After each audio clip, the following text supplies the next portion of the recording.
From JBS Studios in Greater New York, this is the JBS News Update with Teisha Bader. I'm Teisha Bader with the JBS News Update for Friday, November the 26th, 2021. North Carolina passed its state budget, which included a requirement for Holocaust education in its public schools. The Gisela Abramson Holocaust Education Act is named for the Holocaust survivor from Poland who ultimately made her home in Raleigh and spent years educating students about the Holocaust. Gisela died in 2011. The act creates a guideline to write the curriculum and train teachers in the education of the Holocaust, which the act calls essential. The act also defines anti-Semitism and condemns Holocaust denial.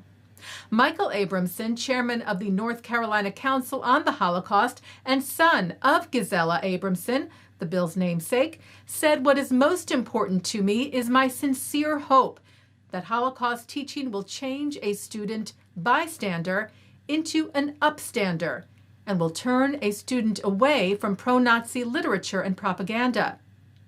North Carolina is the 21st state in the U.S. to mandate Holocaust education in public schools.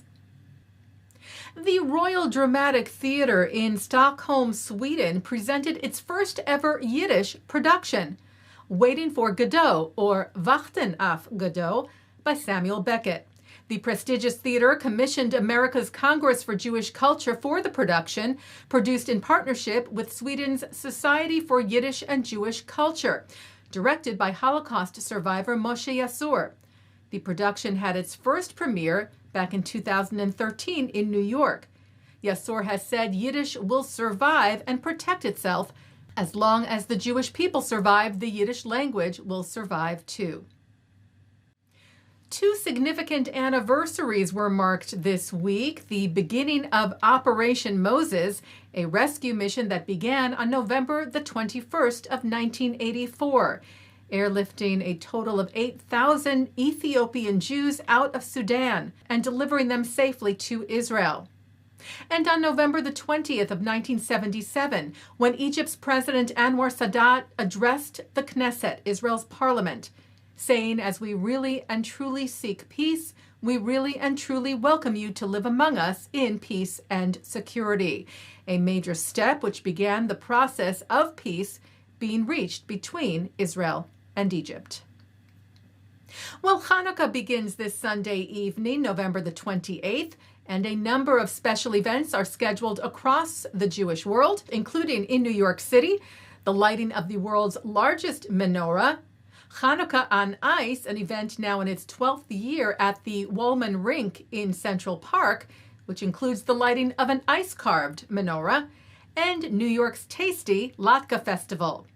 Special menorah lighting ceremonies will also take place in cities like Rome, Budapest, Berlin, London, in Washington, D.C. at the White House, and of course, in Jerusalem at the Western Wall, the Kotel.